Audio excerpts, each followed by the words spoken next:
Friends, when you were learning to drive, I don't know if you were like me, but my dad, I lived in North Texas and it gets snowy and icy up there. And so one of the things that he told me was if you're driving and you ever hit a patch of ice and you start to skid, or you hit a wet patch and you start to hydroplane and your car starts to skid, don't fight against it. You turn into it.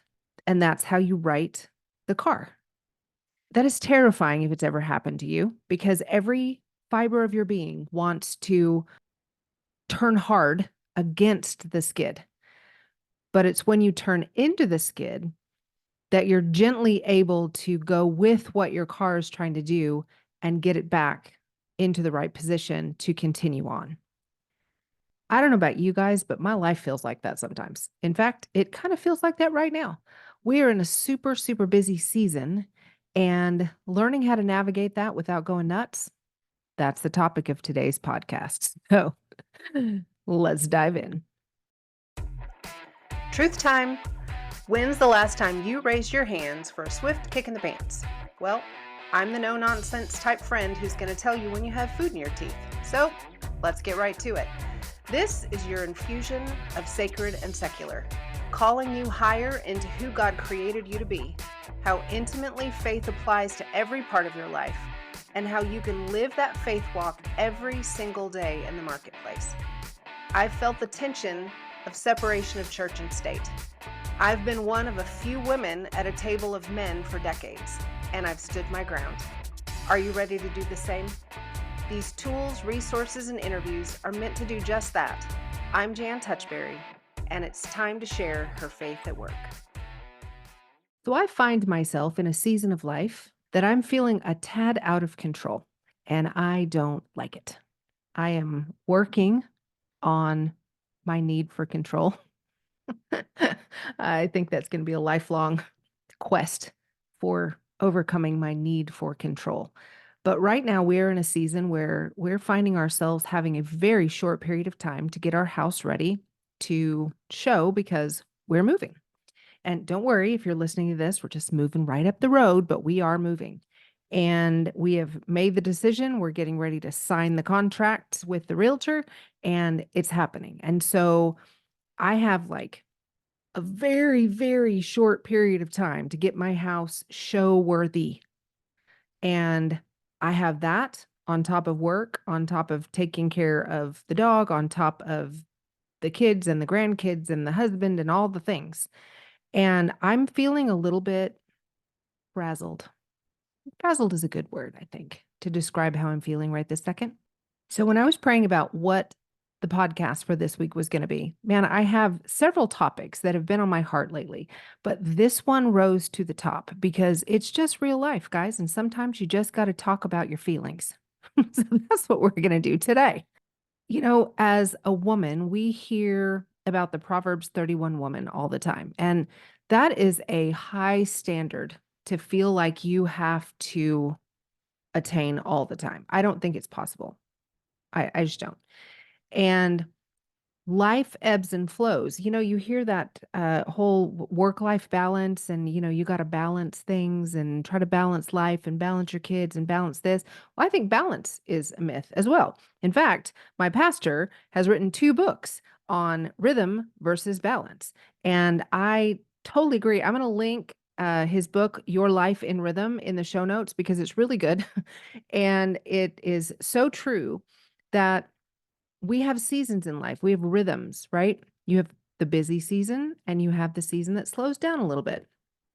And right now I'm in a busy season. It's not going to be like this forever, but it is for right now. And so I have to learn how to navigate it in a healthy way, and a way that I'm not going to lose my ever loving mind and cause those around me to lose their ever loving minds. That is always the goal, right? So, you know, biblically, it says that we go through seasons. Everything has a season, a time to sow, a time to reap, a time to laugh, a time to cry. Everything is a season. This is a busy season. There will also be a time to rest. But in preparing for today's episode, I've come to realize that even in the busy season, there can be rest. There can be rest inside the busy. In Psalm 62, verse 1, it said, "My soul finds rest in God alone. My salvation comes from him. He alone is my rock and my salvation. He's my fortress." And get this, I will never be shaken. I will never be shaken when I am finding my rest in God, even in the midst of the busy. Do you believe that? I believe that. I know that when I am plugged into Him, I am much more grounded. I'm much more calm. I'm much more able to take care of myself and everybody else that God has placed around me that needs me in some capacity. It's when I back away from Him and break that connection that I struggle. So I did a little Google search for verses in the Bible about rest. And there are tons of references, but I'm just going to pick out a few. The first one, Psalm 4:8. In peace, I will both lie down and sleep. For you alone, Lord, make me dwell in safety. Matthew 11:28. Come to me, all who labor and are heavy laden, and I will give you rest. Exodus 33:14. And he said, my presence will go with you, and I will give you rest. Again, that connection with the Lord. He's going to give you rest. I love this one because I've recently started watching The Chosen. I know, don't give me hate mail about it, right? It can be controversial in some circles, but I'm loving it, actually. I'm loving it. And this reminds me of some of the scenes in The Chosen when Jesus is working so hard, and then his disciples are like, "Where's Jesus?" Well, he goes away. So in Mark 6:31, Jesus is speaking, and it says, "And he said to them, come away by yourselves to a desolate place and rest a while. For many were coming and going, and they had no leisure even to eat." I could go on because there are lots more verses that came up in this Google search, but I think you get the point. When we are plugged into the Lord, even in times that can be overwhelming and busy and feel like we're steering away from the skid instead of into it, plugging into Him allows us to have that rest even in the middle of it. You know, here's the thing about being busy and having seasons of busyness. It's just life. It's just life. We have to learn to navigate it well, though, because I don't know about you, but if I am not navigating the busy seasons well, I tend to not sleep because my mind is not at rest. I tend to eat crappy because I'm stress eating, and then I don't feel good, and then I don't like the way that I look, and it's just this vicious cycle because it affects my emotions, and then those trickle down to those around me, and it's a whole bundle of not good. So in his book, The Ruthless Elimination of Hurry, John Mark Comer says this: to walk with Jesus is to walk with a slow, unhurried pace. Hurry is the death of prayer and only impedes and spoils our work. It never advances it.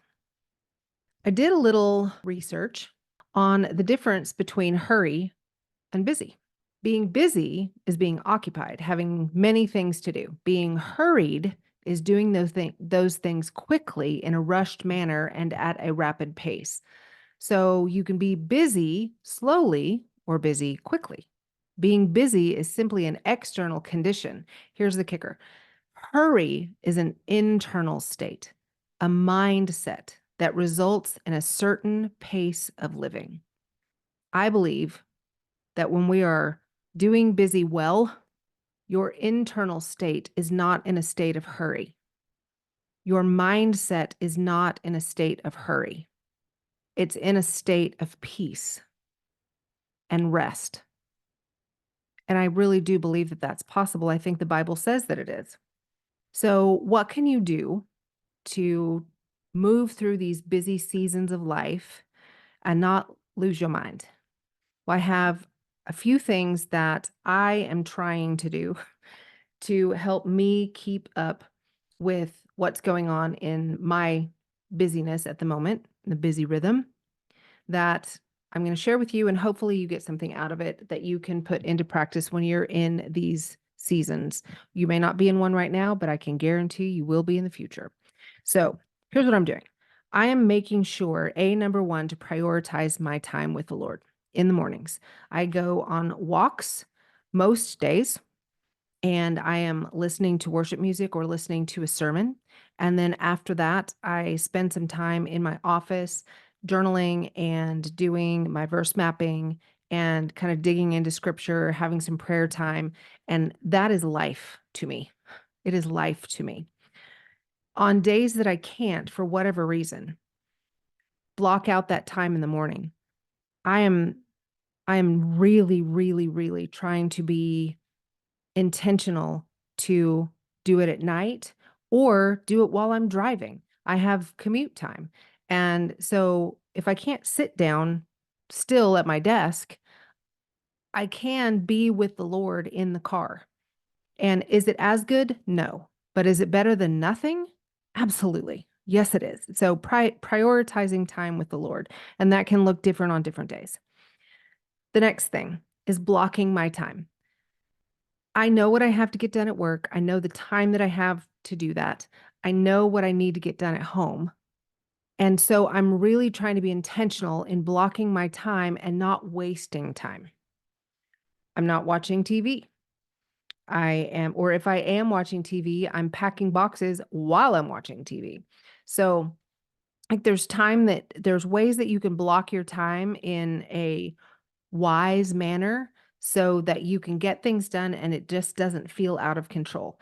For me, the worst thing that could happen in a season of busyness is to procrastinate so much that at the end you're rushing and it's awful and you're not getting any sleep and everybody's stressed out and you're biting at each other and it's just not good. And so using tools to prioritize time and help other people prioritize their time and blocking out time for those things that you know you have to get done. I would even say it's good to put things on a calendar so that everybody knows, right? In my house, we have 3 adults that live here and letting them know, look, this is happening on this day. This is happening on this day. This is happening on this day. And these are the things that have to be done before this date so that everybody's clear. We all have a little meeting of the minds so that everybody knows what's happening when. There's nobody that's taken by surprise. And it just makes all of this a whole lot easier to navigate, right? So block your time, prioritize the important things. And then the next thing is treat your body well. I am a stress eater. And when I'm stressed, I tend to go to carbs and sugar.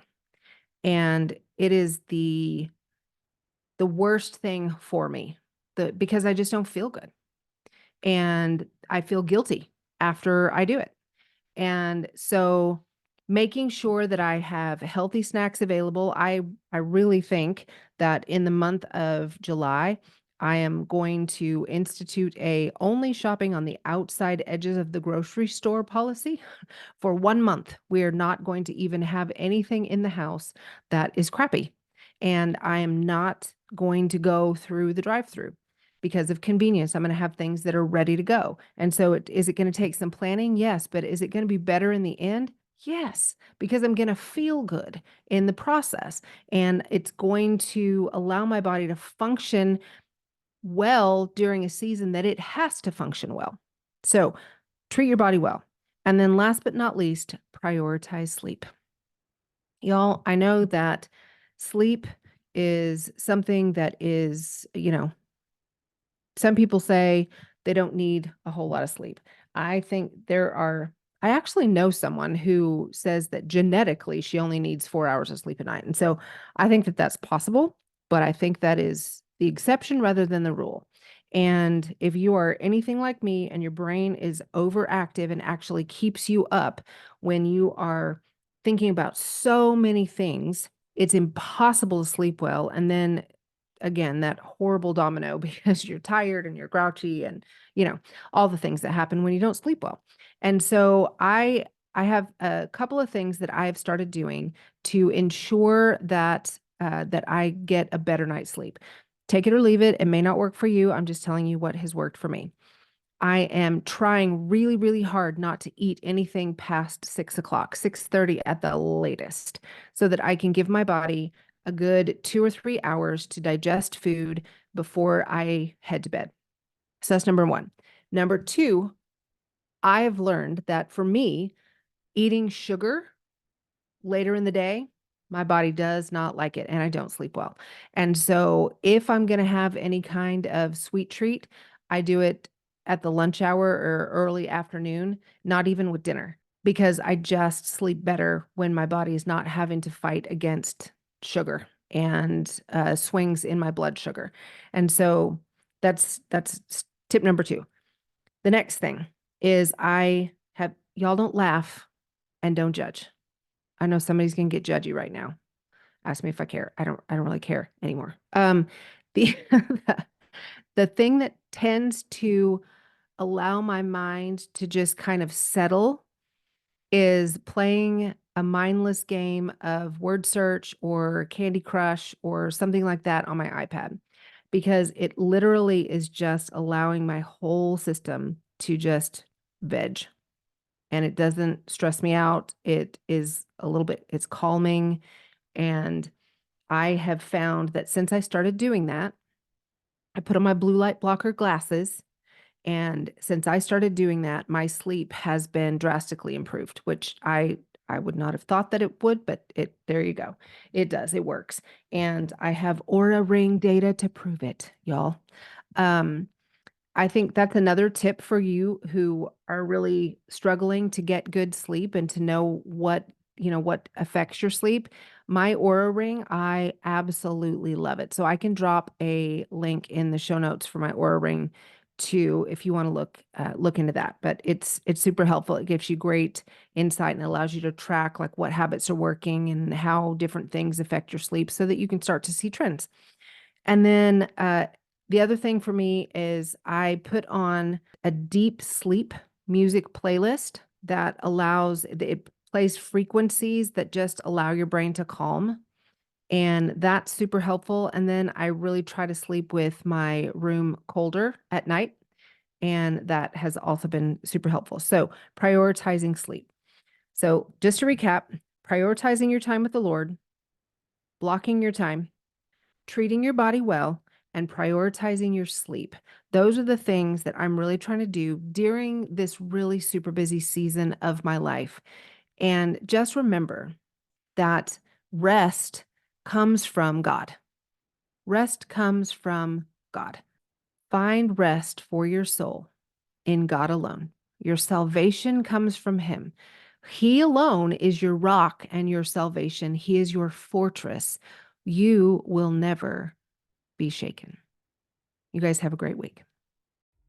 Thanks for joining me for another episode of Her Faith at Work. If the Lord put someone on your heart that you think needs to hear this message today, will you just smash that share button? And if you haven't already followed the show, I would love for you to do that.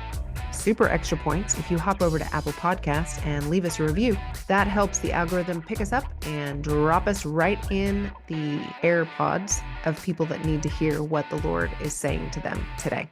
I hope you'll come back for the next episode of Her Faith at Work. The podcast comes out every Wednesday. And if you look down in the show notes, I've even got a couple of free downloads for you that I think you will really enjoy.